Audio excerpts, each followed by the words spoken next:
Episode 15. We got a lot to talk about, a lot of news.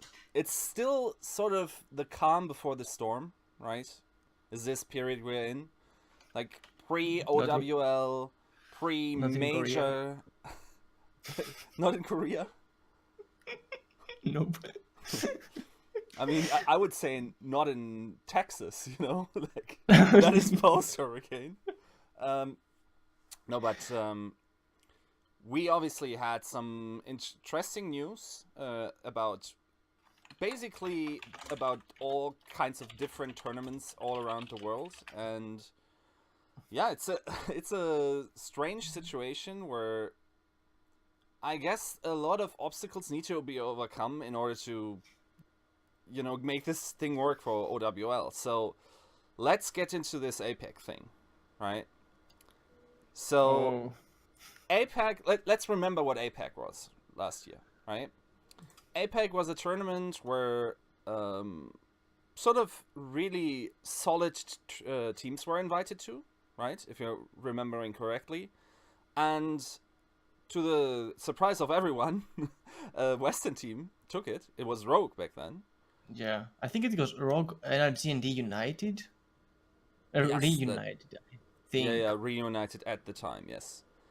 And or was it like it was two Western teams? Actually, one of them was Rogue, and I think the other one was NRG. Yes. And then they met with the other two teams that were to play in the APEC Season 1.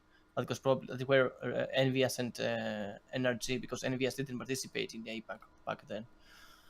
So, yeah. And Rogue took it, and was it maybe also Envy?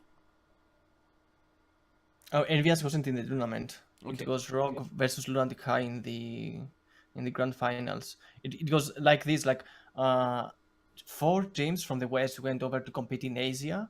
The 2 of them competed in APAC, and then all of them went on and competed in APEC Season 1. Yes, I remember that NRG was part of it, because I remember, and that's one of the most distinct memories I have of that. Seagull was still on NRG, and he played a pretty good Reaper back then. I remember one particular game on Anubis where he really hard carried, but like some people were just too heavy on that team, and they couldn't do anything. But yeah, obviously, Rogue not re-invited to the tournament. Nope. And that, like, on top of that, Envious would have also gone, according to Kai, the head coach, and they weren't invited either. So, what do we make of that? Okay, so first of all, because it's really important to note that the Overwatch commissioner himself came out to address this stuff, right?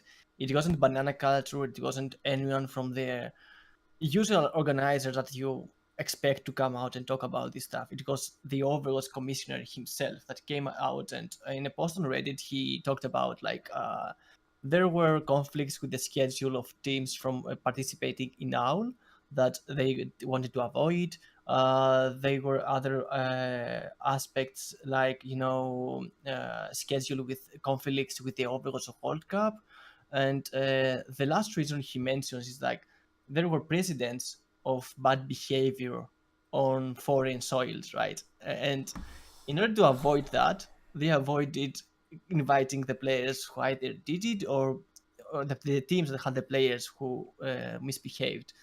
Now, what I find completely mind-boggling is that in most sports, if there is a conflict between players or between organizers and or between players and a region or whatever, they make sure that this player goes there, but they have him under supervision, right? They have him, Yes. Contained, and to not interact with people, to not make anything worse than already it is. Because you want like this kind of hype, you want this kind of drama. At least the storylines, not the drama itself. In the competition, you want the storylines going there and everyone to be invested how it will unfold, right? Even if people are ignorant or not paying attention to the sport itself, even the matches themselves, just because there's this storyline and you're wondering what will happen with this guy in this soil, then you know that you will have viewership going on for you. So Blizzard seems to go the other route, which is like, we're going to just not invite everyone who may potentially be a problem to the schedule of the tournament. And yeah, there were other teams like FNRGFE and other teams that were invited but had declined. I think FNRGFE, after the Overwatch Contenders tournament, they would probably disband and join the Yeah. Overwatch League teams that they have scouted the players or whatever. So it's really unlikely for them to participate.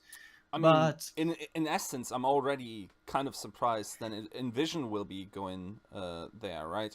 And we've only ever heard that they will be needing a new main tank, because Numlocked also tweeted the owl emoticon, so I guess he is signed up in some way too. And what really surprises me is that I would have thought that, for instance, Jaru would have gotten the call up in some way, or other members on the team. Honestly, like, you probably don't go that far in contenders, and let's be honest, with the quality of some of these Overwatch League teams, that, like, these leagues seeping through, like, half of that team, if the names I keep hearing are in the Overwatch League, then half of Envision is supposed to be too.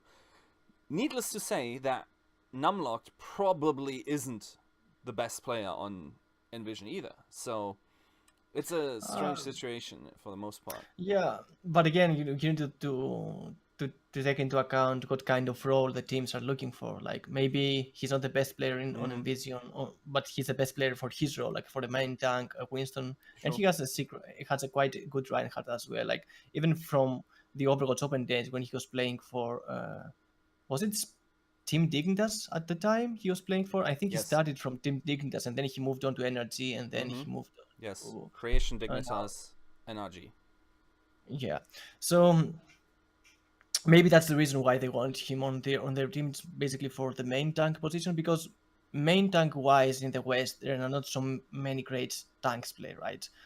Not like, especially for Winston players, we don't have these many players who excel at this role compared to to Korea, who has the Winston,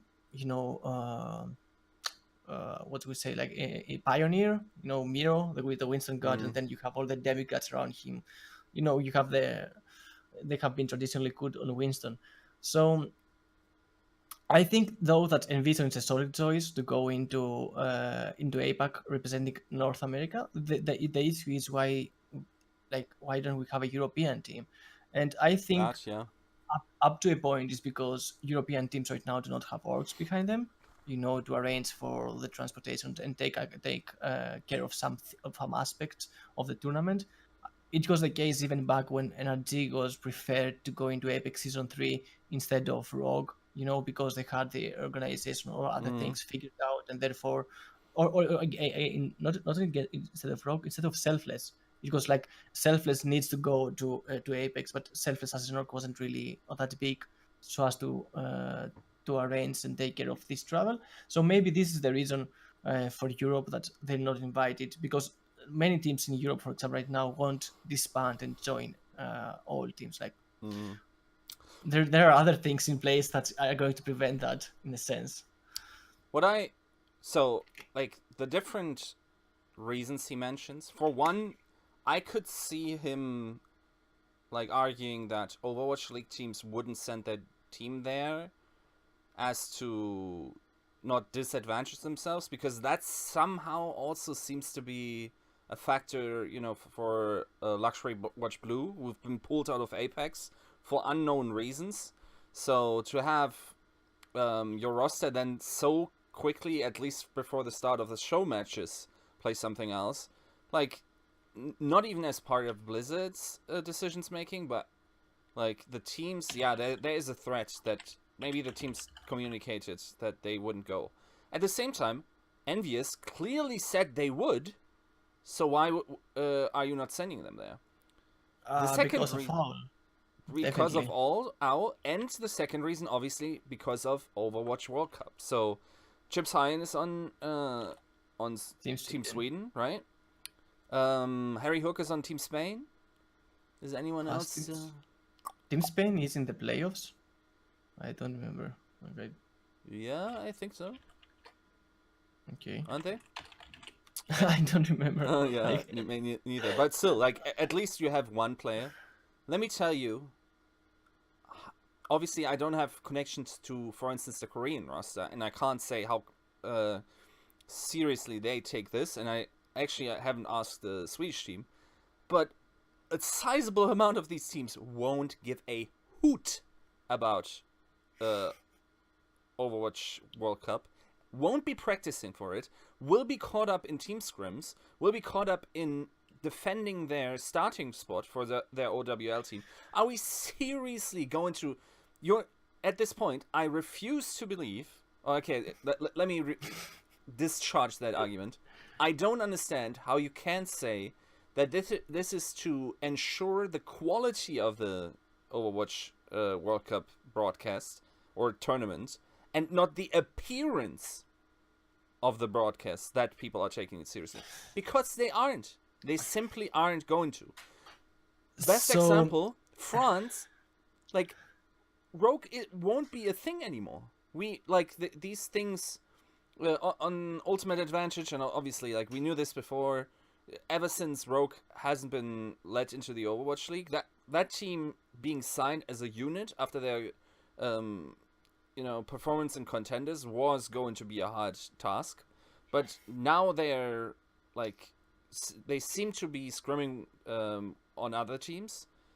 Do you honestly think they then sit down and practice for the Overwatch World Cup when they're fighting for their lives, basically, for their livelihood, to get to other teams, and it's simply not a realistic situation, and I believe Nate Nanza has to know this too, and in that sense only wants to keep the appearance of the seriousness of the World Cup up, not actually the integrity of the tournament.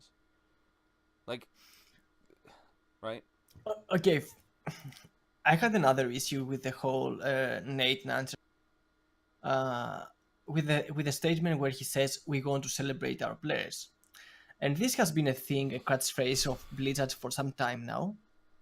And the problem is that there's a multitude of ways that you can celebrate a player. Like, you can make player documentaries like they do over in CS:GO before major events, where they get the people and they make a documentary about them. Mm-hmm.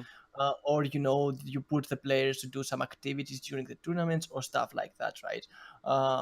And yeah, there are like the introductions of teams and all this stuff. But there's another aspect to all of this altogether, which is like, which players do you want to celebrate?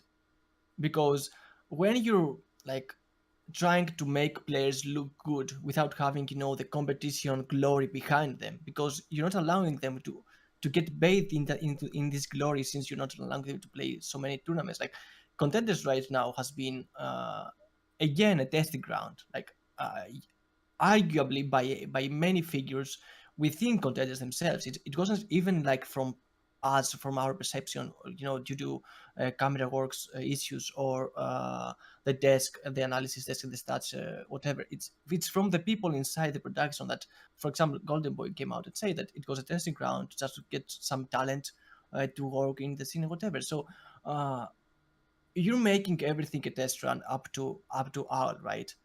Then you have a chance, like APAC, which is our last chance to see like global competition, some kind of form, some form of global competition. We haven't seen any global competition. Apex is like half the global competition, because there is no China in it. There's like no Australia in it, and even like in the last few seasons, like we had only one team from Europe, and then in the last season that Western teams were invited, it was only 2 American teams. So you want some things to go on for people to celebrate. You can't only celebrate them when it's the Overwatch World Cup time, that it's like, a fun event. Yeah, like people will go in, they will participate, they will make contacts with each other. Fun. Like, come on, Nate. Yeah, it's like the floor is seriousness, As soon as a serious tournament wants to pop up, like Blizzard's like, no!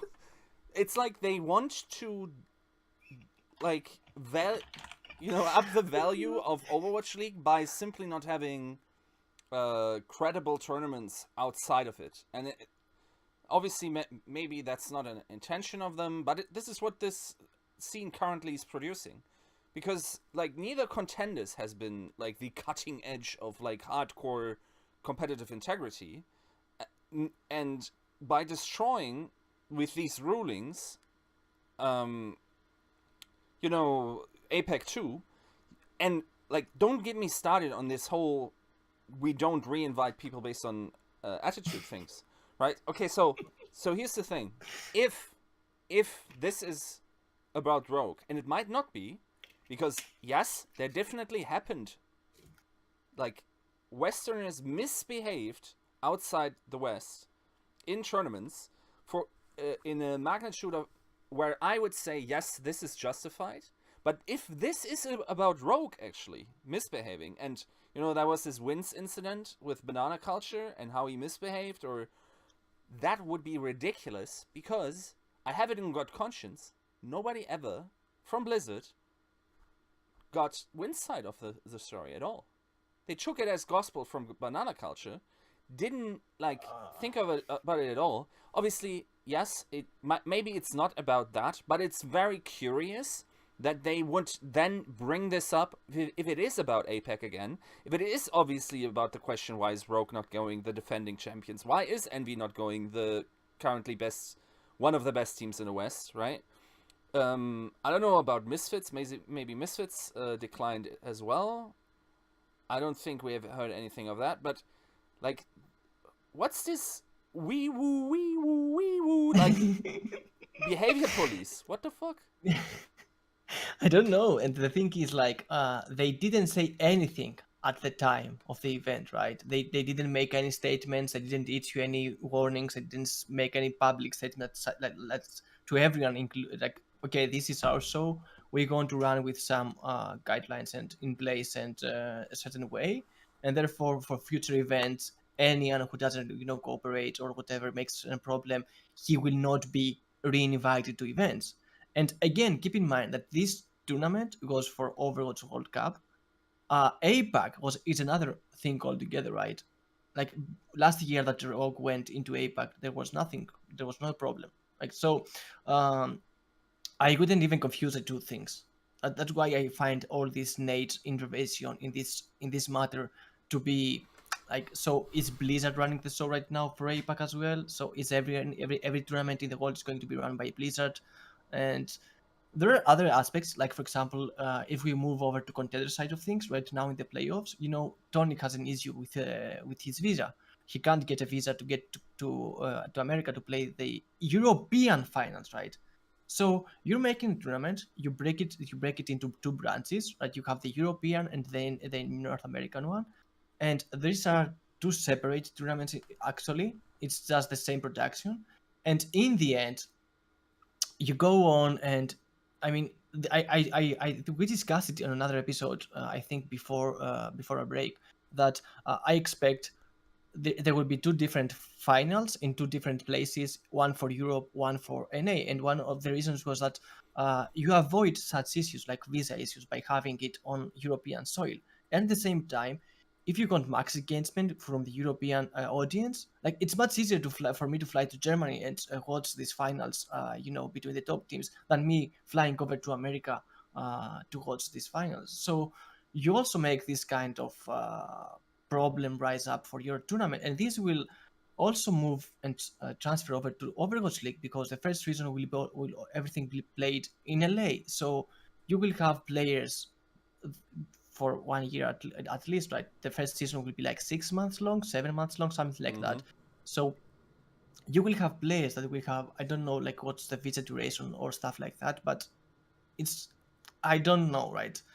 There's also this layer of problems that need to be figured out before some players are even signed to Overwatch League teams. Isn't that the greatest irony, that in a Trump America,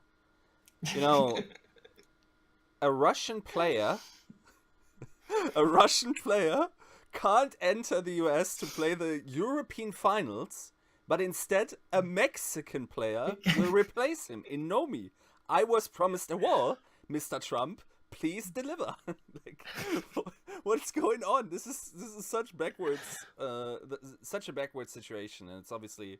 I mean, I Yeah, feel sort of that it's a good opportunity for Nomi to show himself again after he was kicked off Immortals for Korean mercenaries, but I don't know, like it really then also devalues the situation and the definitely, competition, right? definitely. I mean, if you, I think you obviously have read it, but if someone else hasn't read it, that interview that Hafi Cool gave to Volamel, for Esports Heaven, where he said uh, specifically that they have a slow and methodical style. When you have a slow and methodical style, it means that you have like worked on each component of your style, which is in this case it's obviously your Winston player, it's your diva player, it's your tracer, and all these people need to be on the same page so that you have that slow and methodical style play out the way you wanted it, the way you know that it's going to work against these tougher opponents like Team Giganti, like Misfits. So when you suddenly losing that one part, that crucial one part, which is your Winston player, what do you expect like for them to happen? Like, sure, Nomi will come in. Yeah, maybe he is like it depends individually on the mechanical aspect of things, Mm-hmm. as great as Tonic, for example. But there are many things like when you have played with each other for so long time and you have Exactly. defined each and every time you have gone over votes, you know the other player's thought process, how he engages, how which targets he prioritizes. Like you have this kind of chemistry going on, and suddenly you lose all of this. And keep in mind that in European side of things, we didn't have like so much experimentation with Junkrat comms or with many other styles that we have seen over at in North America side of things. Especially for 1-2-3, they play a really solid heavy dive composition style, right? That's what they were playing even in season 0, just to give you an idea. So it's not like they can reproduce this style in 2 days or how many days they have once they connect with Nomi on an A soil. So rip to that. I think. I mean, they can make it close, but I don't think they can really, unless like your boy Linkster Hmm. decides to decides to have an off day or something. Yeah. I mean, yeah, these memes about Linkster being, sort of tilty on LAN, or not even tilty, but just, no, tilt implies aggression. It's more like, being sort of Overwhelmed. uncomfortable in the on stage, right? Mm. And that's obviously, since that has been a reality, that's also 1.5 years ago. So at this point, but still, it would have. You don't know how people play offline, and maybe 1-2-3 would have been a bigger threat to the Finns if they had their full lineup. Now I have to assume this is only going to go one way, right? And it's I mean, like they still have Fraggy on the team, Giganti, and when they go into lands, like never Zabis and Fraggy have managed to win that's over true. tougher opponents. Like if you remember back even in what was it, DreamHack, when they reached did they reach? Yeah, I think they didn't reach the finals because Yes. Fnatic at the time with Coolmat and Bats figured out a way to shut down their triple tank composition. So yeah, maybe like I don't know, like there is a small percentage Mm-hmm.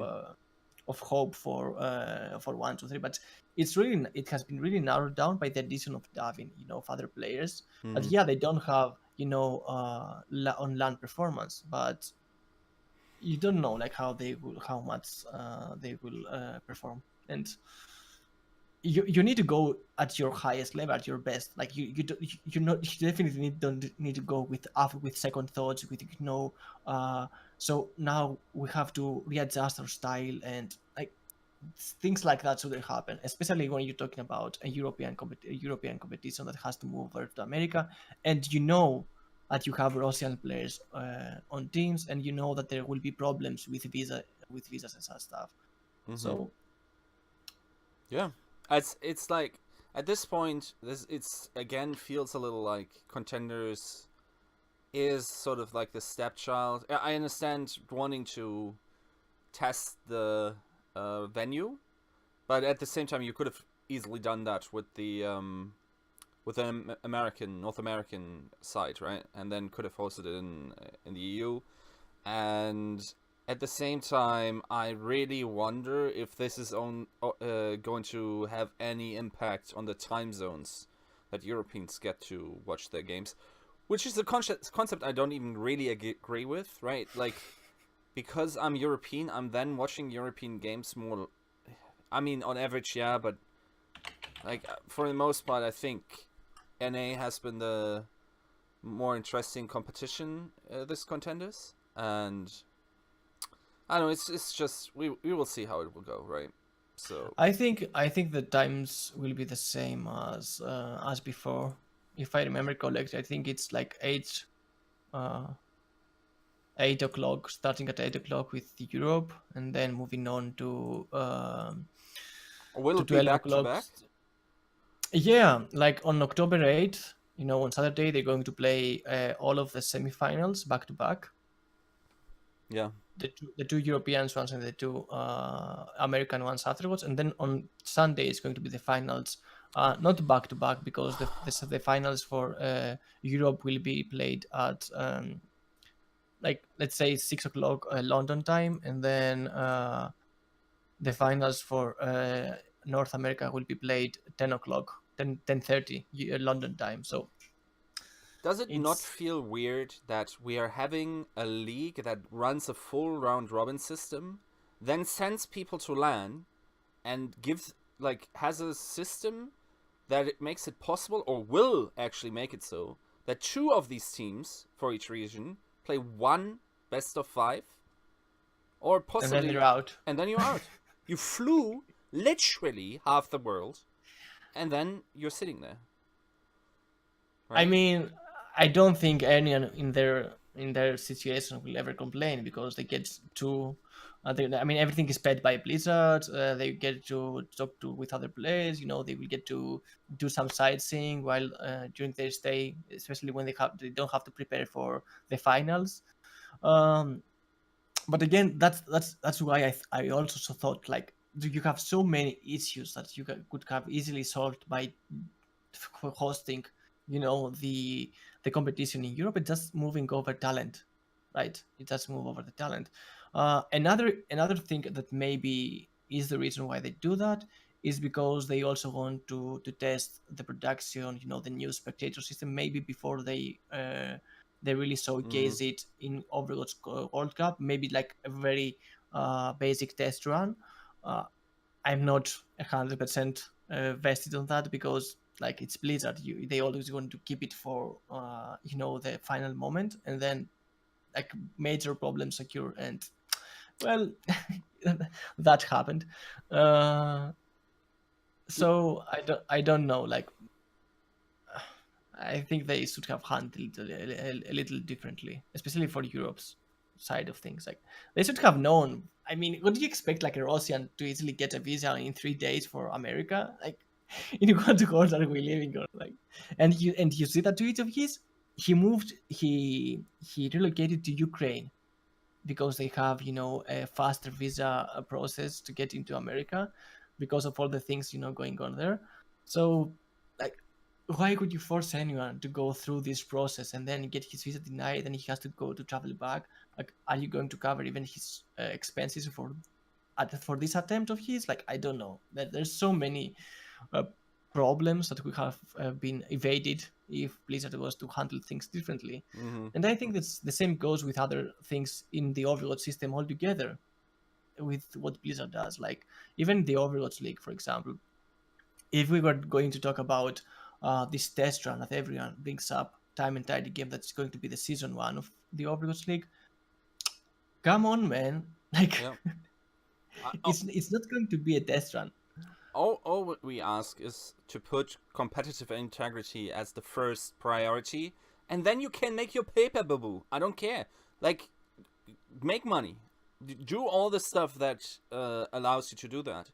Just not blatantly miss out on, opportunities where you could do both, and then still Exactly. jeopardize competitive integrity. Because Exactly. I understand that you probably don't want another production company within that, but I'm pretty sure ESL, the company you have a very good relationship with, would have hosted you a bomb tournament in Europe, right? So, Unless, of course, that good relationships are now passed. I mean, we don't know what's going behind the scenes or they have whatever. so many other events or like tournaments where this is happening. Yeah, I guess. I mean, Like, I don't know. they still have MLG in there too now, so maybe it's less necessary. But at the same time, I don't know.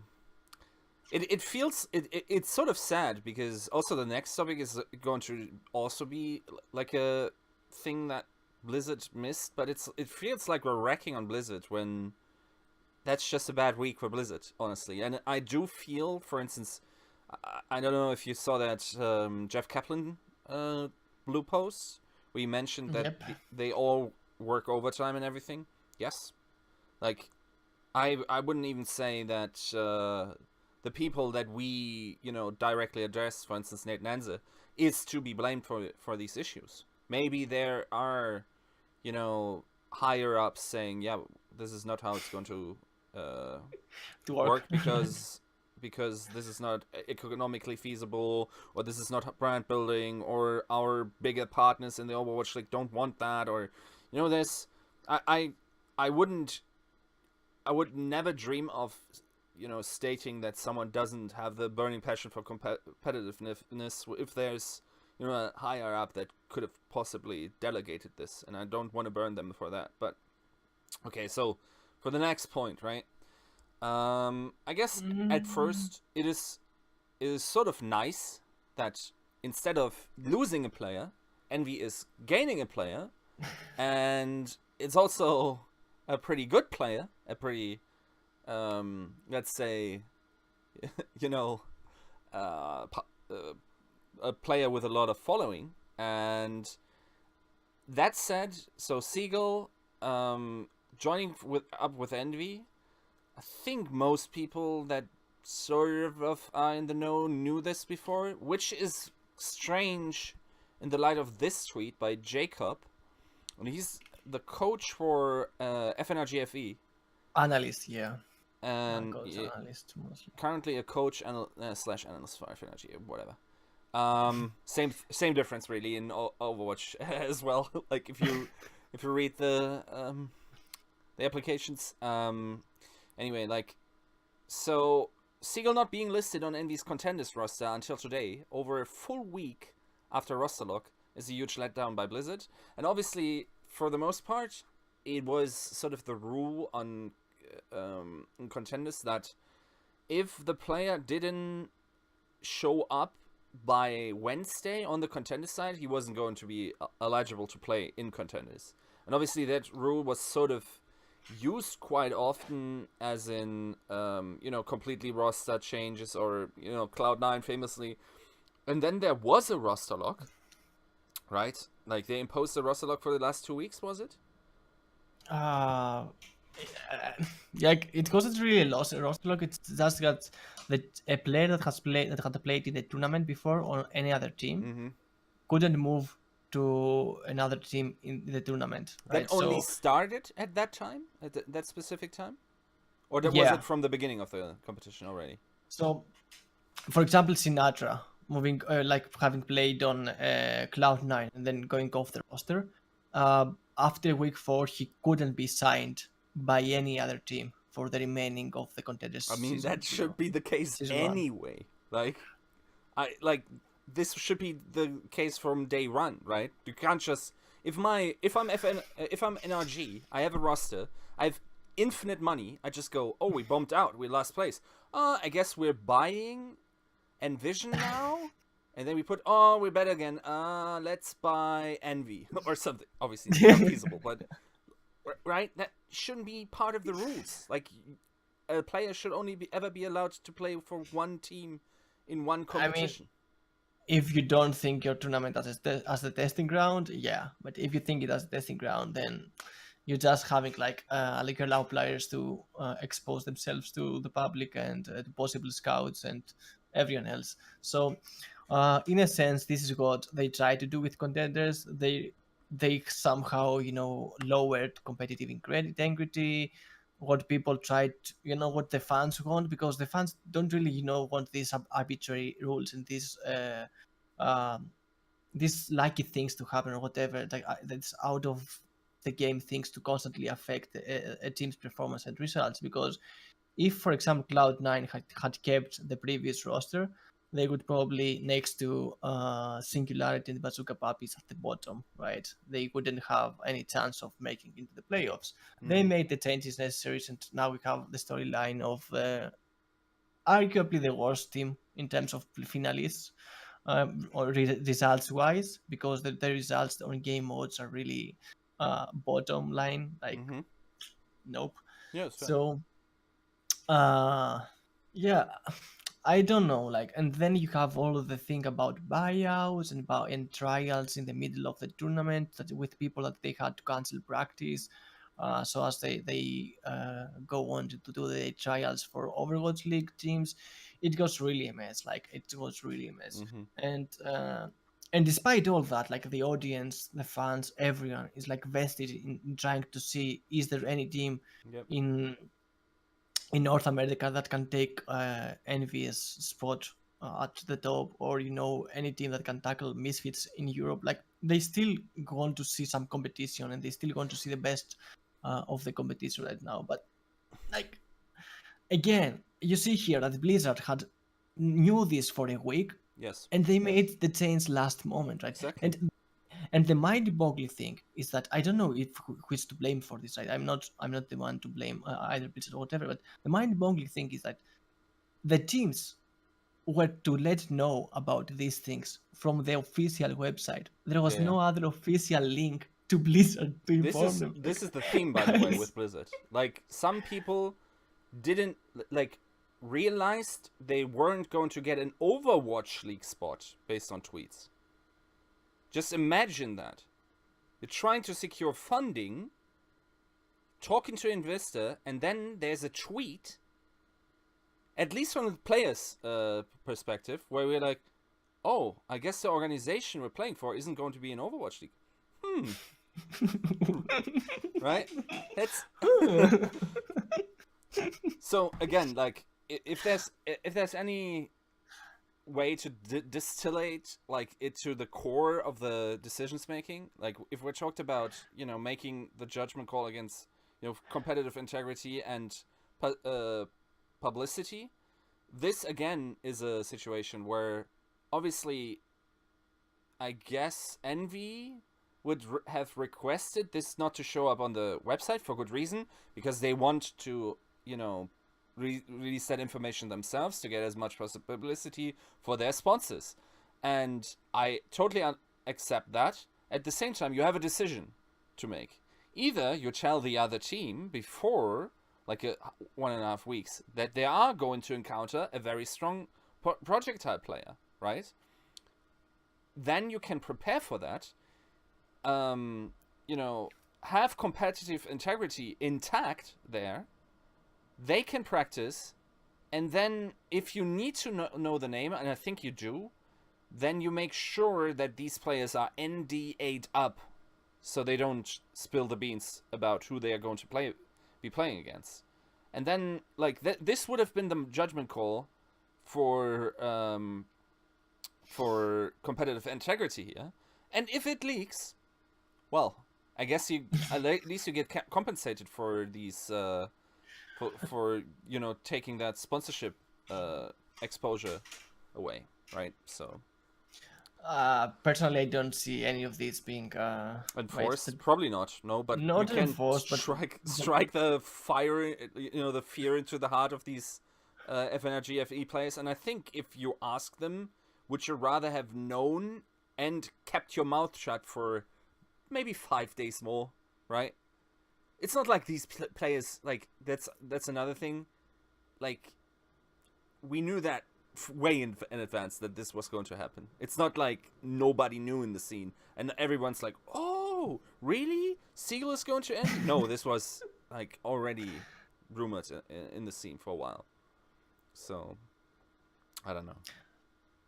Like for me, like I said, the moment some transfers happen inside the tournament, you're obliged to tell the other teams that this transfer has made. Like even with the name of the player, even with anything. Like just as you submit your roster, you need to know which team's roster you're going up against. Now you talk about sponsorship stuff like that. Like yeah, they could tell people like we're going to make it kind of under the ground just to get someone like whatever.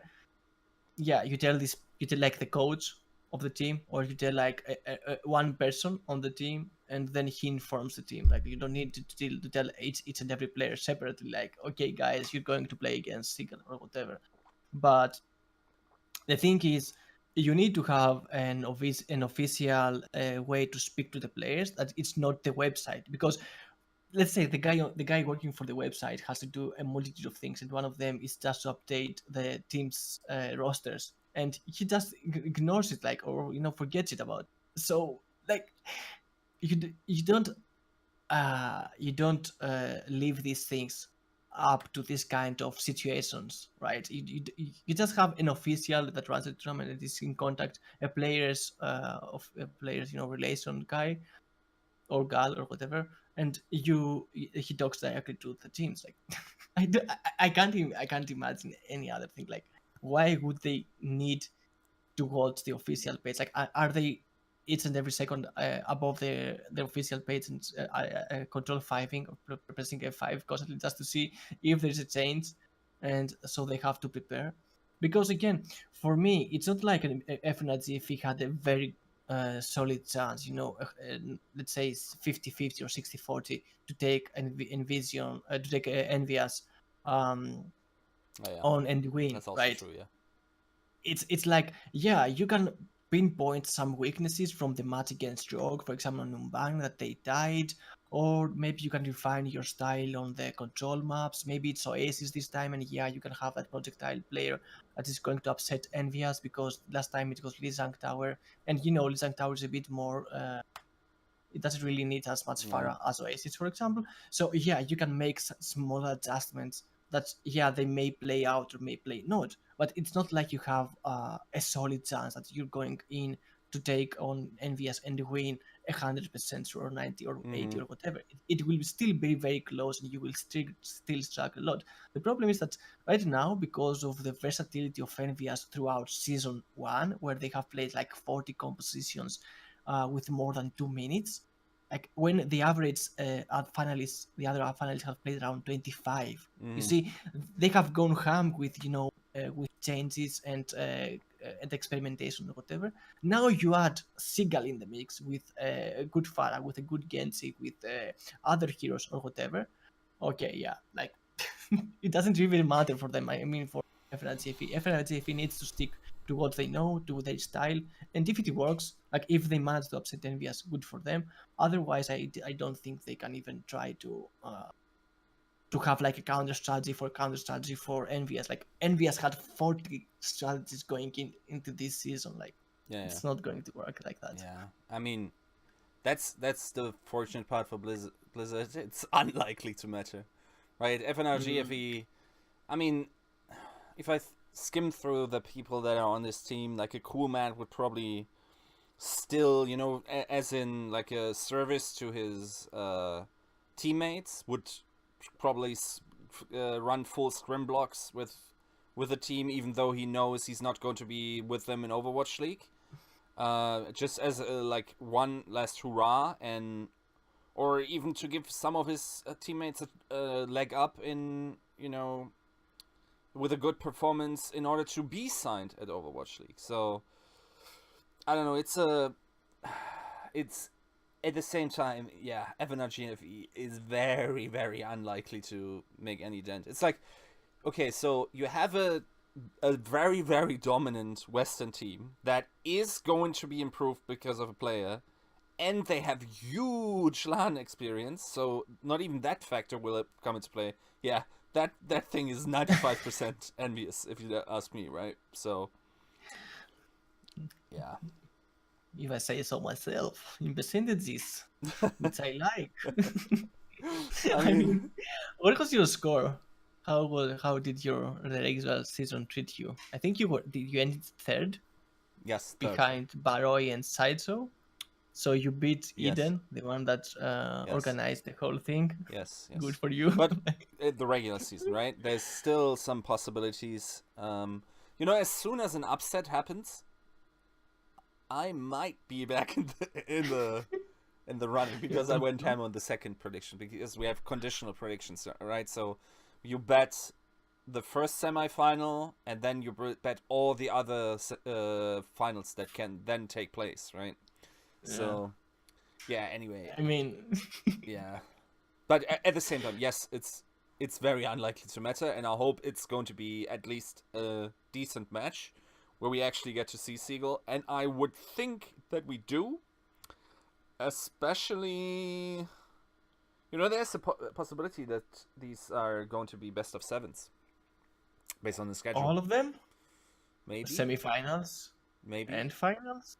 I don't think so. I think the finals can't be best of 7. I think the semifinals will be best of 5. Like Yeah. the amount of time they have allocated, at least it's 2 hours. It's the same as the best Yeah. of 4 with the potential of 5th map just to break the tie. Yeah. I think it's going to be best of 5. The issue again with Envious is that like they have lost one map to FNRGFE God's Point Gibraltar, but this is beyond the 3 maps needed to secure the win. So I would totally ignore it. I ignore it in terms of they won that extra map, the 4th map in a game set, in a 4-game set, but it won't matter in the best of 5 because the moment you have reached assault and you are down 3-0, it's going to be a win, insta win for. And again, I don't know if they're going to make any rule changes in terms of map tiebreakers. Like maybe they won't have dice, but they're going to bring back the best of one control or whatever, just to have a clear winner. I don't know about that. But either way, I think like unless there's Oasis as the first map or stuff like that out of the control of teams, NVS is very likely to take an easy 3-0, but like they're going to probably end the match by as the assault map. Yeah. So, What is interesting is if you think about it. Okay, so Seagull comes in, likely plays projectile. So we're going to see him on Farah, and then obviously you can't deny that Junkrat is pretty good right now. So depending on who he replaces, right? Is he going to replace? Exactly, that's the question. Is he going to replace Taimu, who's the shot caller for them? Or who has been called the shot caller for the most part? Obviously, a shot caller mostly doesn't exist in Overwatch, but are we now going to see Envious more focused on other players' shot calling? Is Seagull going to pick up the shot calling? These are all uncertainties, right? Yeah.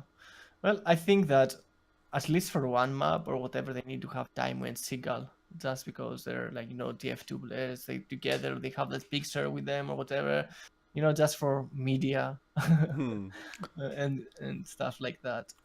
In which map can you get away without a tracer?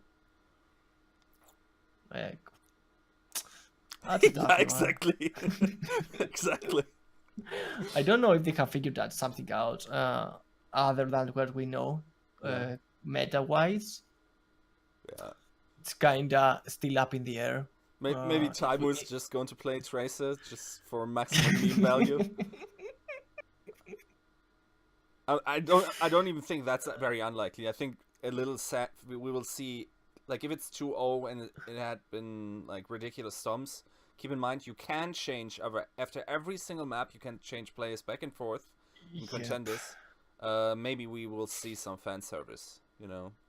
Some Taimu Seagull stuff, right?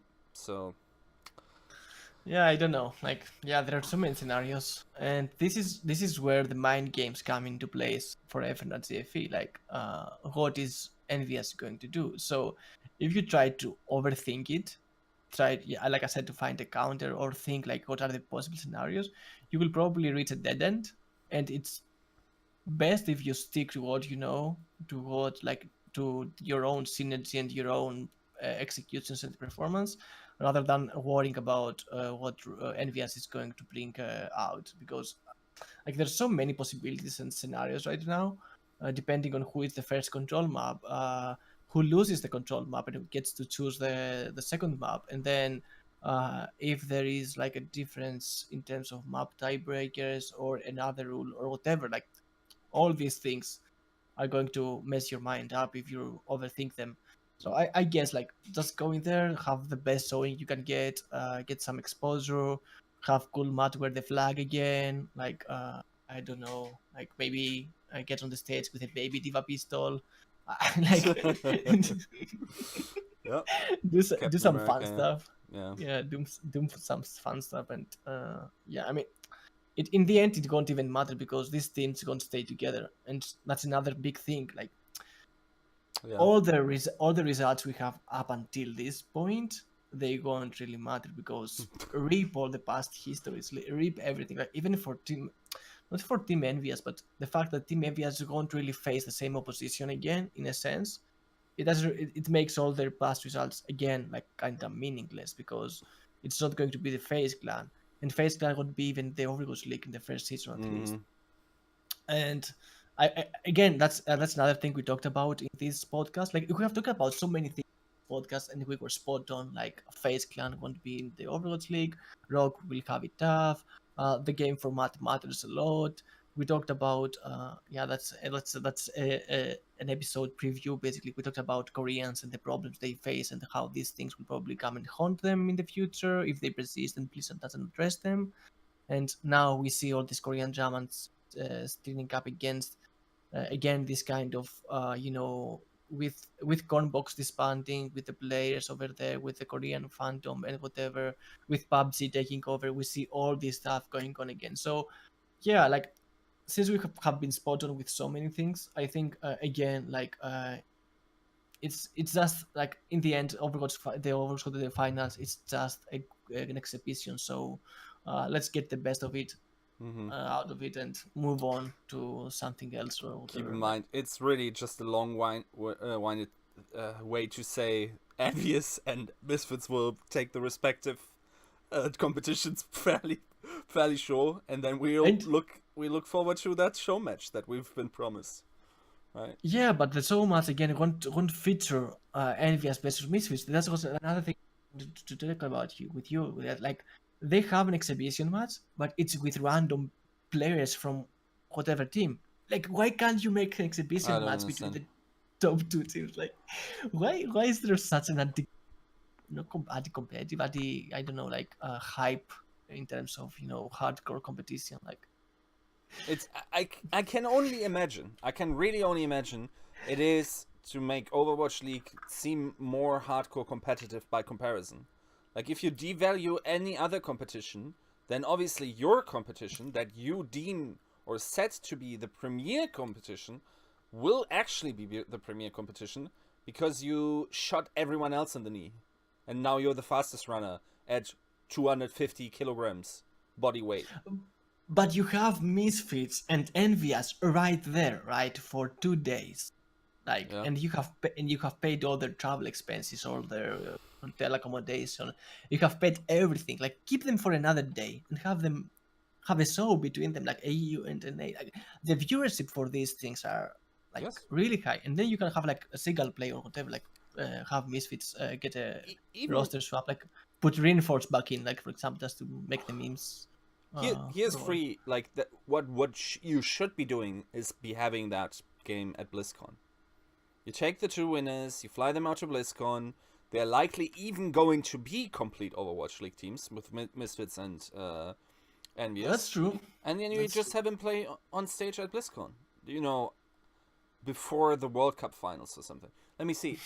World Cup finals. It's Yes, three and nobody of. fourth, Yeah, nobody. third and fourth of November. Maybe Tivik will make it to the World Cup finals. That would suck. Chips maybe too. Yeah. Yeah, I can see the issue there, but Maybe day one. I don't know. Team Sips versus Team Tvig.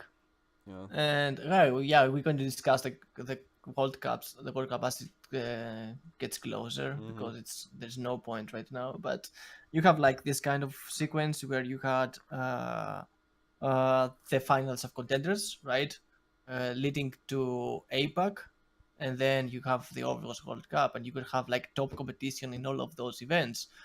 Not Overwatch World Cup, but in finals of contenders and APAC, different, and mind you, different top competition, because it wouldn't be like the same teams going to each event. Like we could have Rogue participating in APAC, or 1, 2, 3, for example, or some other team, a Mm-hmm. European team or whatever. So it could be like another top competition with another set of teams. And you would have like this exhibition match we're talking about, Misfits versus Envious. Then we would have like another exhibition match in this competition, and then we have like the Overwatch World Cup matches. And I mean, everyone reasonable, who wants like to talk about competition, at least here in Europe. Like I don't know how Americans think, like, because most things are be run by Americans, and they're like going a totally different direction than the one you expect in some sense. Mm-hmm. And maybe in the end, maybe they will work out, right? I don't know, because sometimes like if you put enough money, then people will follow. Like I don't know, like Yeah, it's it has possible. happened to us, like, It's possible. so. But for us, I try with with our tradition and our concept of competition here in Europe, like you expect to see these hype things. Like you have the Champions League, where you expect to see the top teams in football class against each other. You don't expect like at some point that you're going to see an exhibition match between random players from Spain and random players from Germany or whatever. Yeah, Like yeah, just keep it simple, like have the best teams in the tournament, class it out in a class yeah, for flash. Like it's not class for cast like it yeah, goes in CSGO. It's a class for flash, that's for flashes and yeah. get pictures and whatever. Even have them do play, like for example Corisa cons or whatever. Just have them do crazy things. The viewership and the engagement and everything, so so nice and so huge, right? Mm-hmm. Because everyone is going on Twitch and watches these pro players do their own thing, right? Let them do their own thing on a pretty stage, with audiences Mm-hmm. going up, with all these stuffs, with all this stuff. Like, why would you not want this? I don't know. Yeah. So let's break in the last topic, and it's obviously, a quite interesting topic, as in what will happen in the next couple of months. And most teams have been very productive in casting Overwatch League rosters. Obviously, the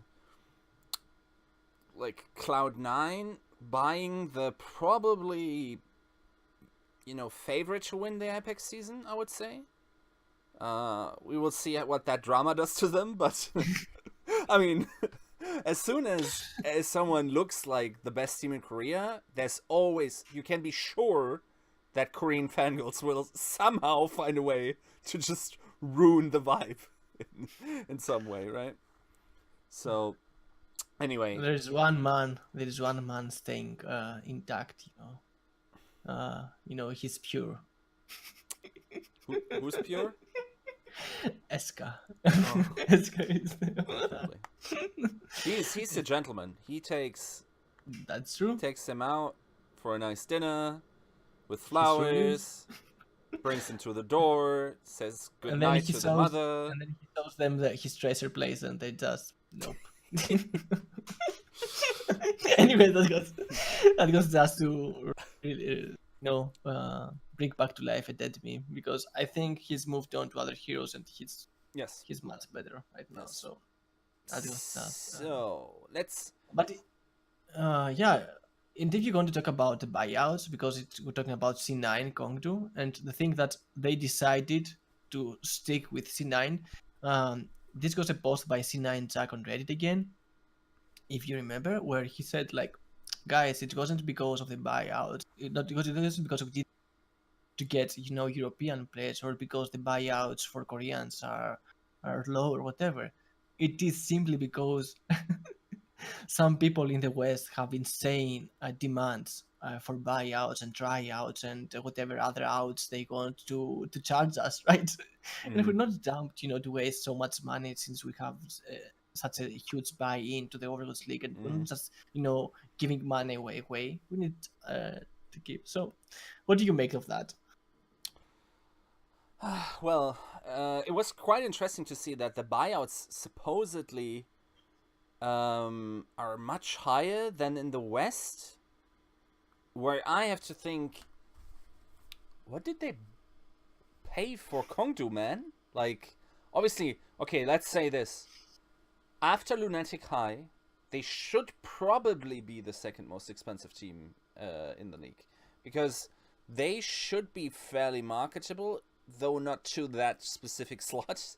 But that, like, why would the team care?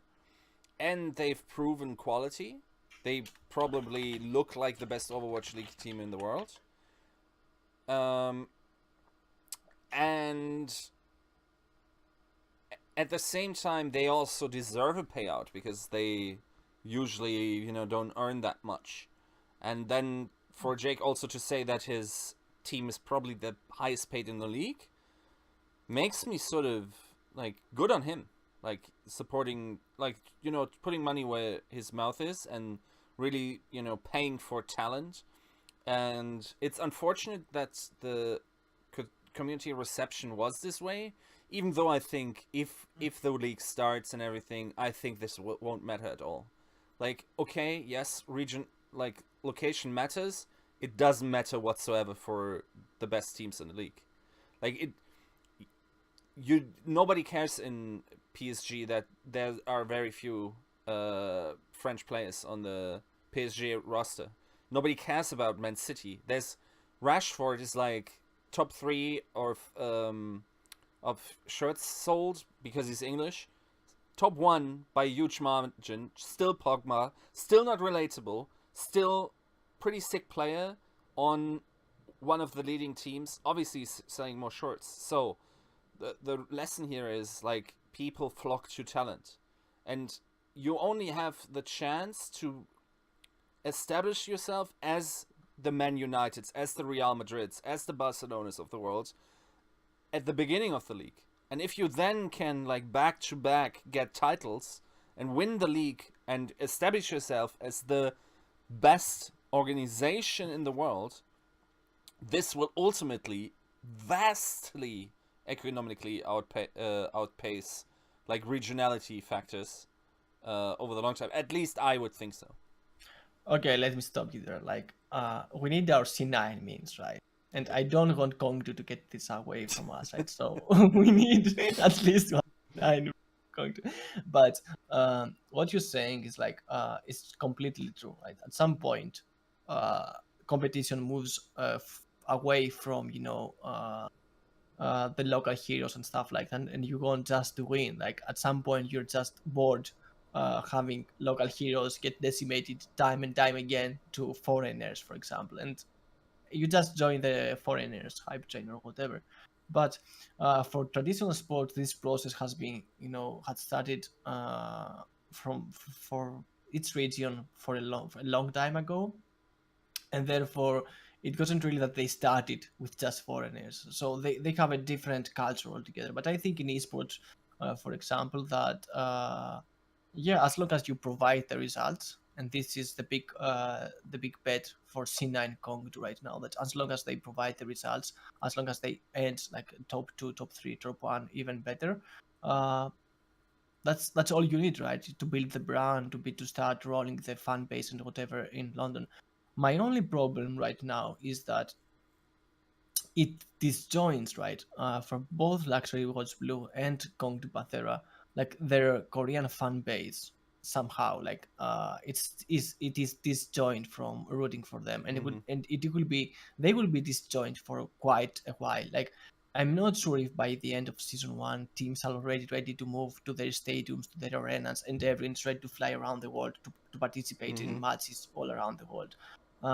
And for me, a really big problem with the Overwatch League and how they want to run this first season is that I would expect them to test this traveling thing on a smaller scale. Let's say USA, right? So you have like the teams already in separate cities, like what you presented to us, like the city-based league. So you go there, you put those teams in those cities with their own arenas and their own stadiums, and you have them to travel all over USA just to see, like, is it possible? Like, do you get much engagement? Do you like, do people come to the stadiums every weekend to watch the match? Do you have enough talent, on their talent, to broadcast the games? Like, how the time zones and the time slots on the program work and stuff like that. But they're doing none of it, right? They will have them all together in one place. You eliminate any chance to see what this traveling could do to teams and how it could affect players, or affect their performance, or how the stadium, the home turf, let's say, factor would affect teams and whatever. And in the end, it's almost like LCS or whatever right now, NALCS, right? So where Mm-hmm. they go all in one place and they compete, and you broadcast these things out. And this thing has been proven to work, right? Mm-hmm. As long as you have a fan base that enjoys the game, it has been proven to work. So there's nothing like to actually test there. Like, yeah, you can test the spectators changes, or you can test the Yes. broadcasting, but this is not like the essence of the Overwatch League you presented, uh, and you so much hyped people about. It's the traveling city-based league that will engage with the localities, and that, Mm-hmm. for example, Chinese people will get to see every weekend a different team from around the world coming and compete against their home team, or Mm-hmm. if not every weekend, every other weekend, depending on the schedule and stuff like that. And yeah, I mean, this is kind of missing in the first season. So I think it will disjoin a bit the Korean fans, and then you have these problems spreading out, like right now in the Korean scene, with the teams dropping for domestic Mm-hmm. competition. So, like, I don't know. And again, like what Jack said, props to him for going for this option, because obviously he's not mad to go and pay for talent that it's the buyouts and the tryouts are so high. Mm-hmm.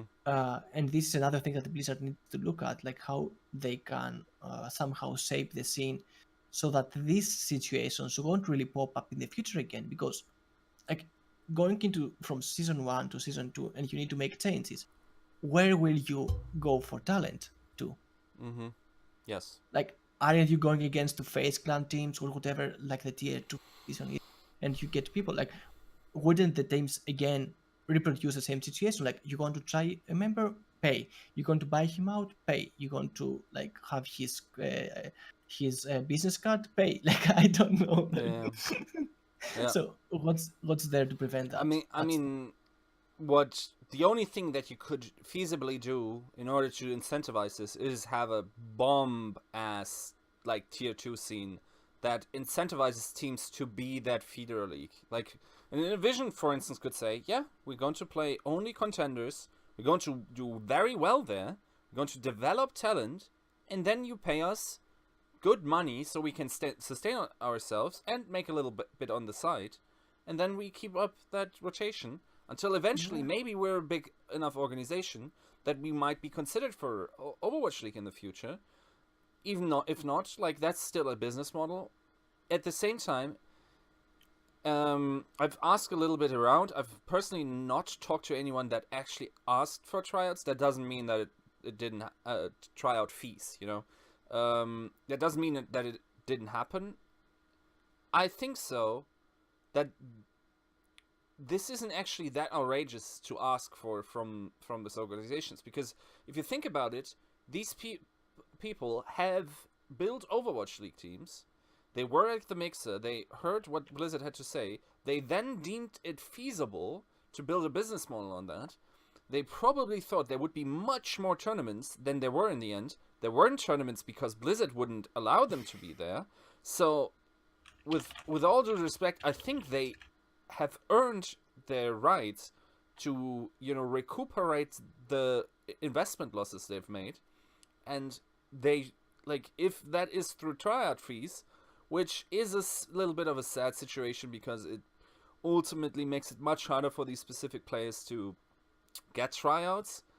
Though I have to say, I know which people he's talking about, and apparently it didn't matter that much, at least for half that team. So I don't know. It's You, it's a strange. you're teasing too much. You're teasing too much, and people wait to see the leaks falling. Yeah, I mean, This is the official leak podcast. So I mean, if you're going to say something, it's the right place and is time to do so. is Like, this the time where I say subscribe? So maybe I, you know, have something drop and yeah. I mean, but like as I said, I don't think there's anything morally wrong about this, other than not having it included in the contract and not talking with players about that specific thing, right? and this is the interesting thing, right?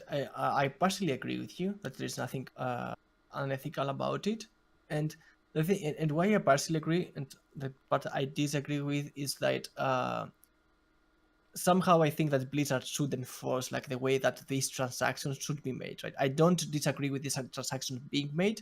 I just think that they need to be monitored, like what you're saying, like so there needs to be some kind of mediator, an agency or something that handles these things, because again, like you said, it's their job to foster talent. It's their job to to develop talent. So yeah, pay them, right?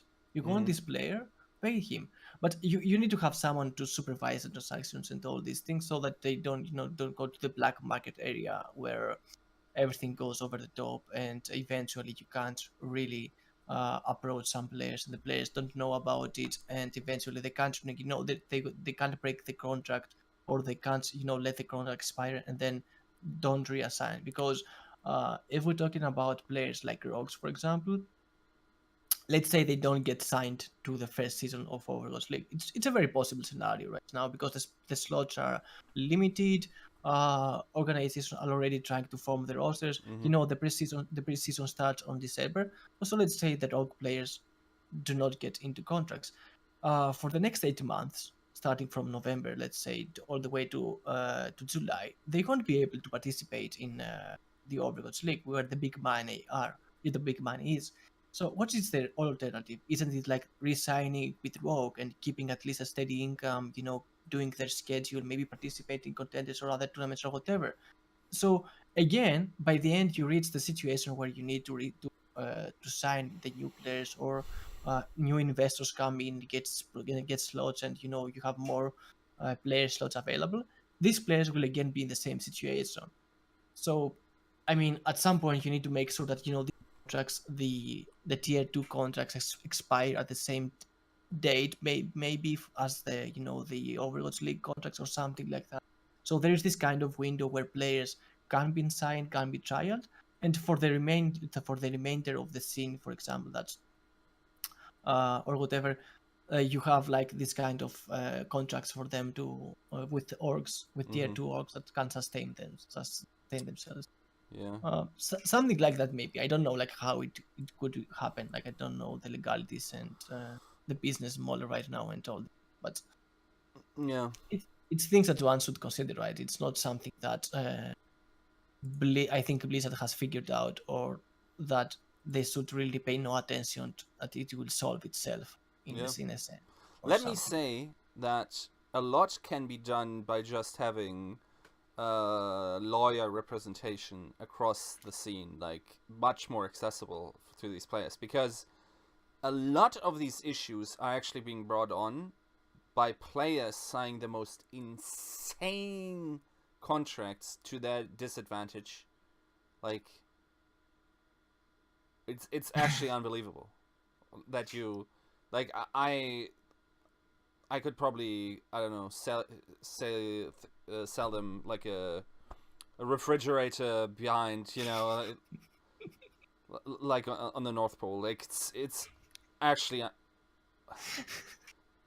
have to contain myself as to not to give too much away, but like these contracts are, it's actually unreal. And I Come on, Wiz. Come on, Wiz. Like not at this point, I'm like the oversight because you're a Monte. Like I'm trying to make something here. the thing is, I think a lot of these were signed on a either of out of naivete or desperation, right? If you don't have the cash to sustain yourself and you're a young adult that also can't expect any support from his parents, I guess you sign it just about everything at this point to sustain yourself. But Lord Almighty, like, it's also some of them actually really misjudged their own worth when signing these contracts. It's almost like they themselves didn't believe in like being one of the best players, and then when it happened, it was like, oh fuck, I'm signed to this mid-tier contract, and now I'm fucked. It's sad. It's a sad situation. Yeah, it's sad. I mean, if we avoid these sad things, if there's something in place, some kind of formal route that these orgs have to, to follow in order to sign players and stuff like this. But again, this kind of control needs to be done by someone intermediate. Like Blizzard should somehow fund it, but they shouldn't be the ones handling it, because there's a conflict. Then other conflicts come into play. It's like Blizzard has too much control right now in the oven. They control too many things that we haven't seen in other traditional leagues being controlled by one entity, and all this control can backfire in many ways. So it remains to be seen, right? It remains to be seen. Yeah, and we will talk about it here. I guess Definitely. we've been running for an hour 15, so let's wrap it up. So there was one more juicy tweet, right? And it was from the general manager of Rogue, and he asked the question: how some of these people became part of the Overwatch League teams is beyond me. What was the due diligence process? And obviously, your boy Yeska went around and asked people what their selection method was. And some said, yeah, we're scrimming a lot and we take the best players. And about half of them took a very scientific device as to determine who the last players on the roster would be to fill them up. So I actually was able to acquire one such device. And it's basically what you do here is you shake it, then you put it onto the table. It's a 2. Then you look at your little list, and a 2 is a talented Western player that could eventually grow into a superstar. And you just take them and put him on your roster, and you're done. This is how you build an Overwatch League roster. I was pretty surprised. This is pretty advanced stuff, right? Anyway. Damn. Like, you make it so simple. You make it sound so simple. Like... Science. Anyway, episode 15 of Overrated. We see you guys next time. Cheers. Yeah.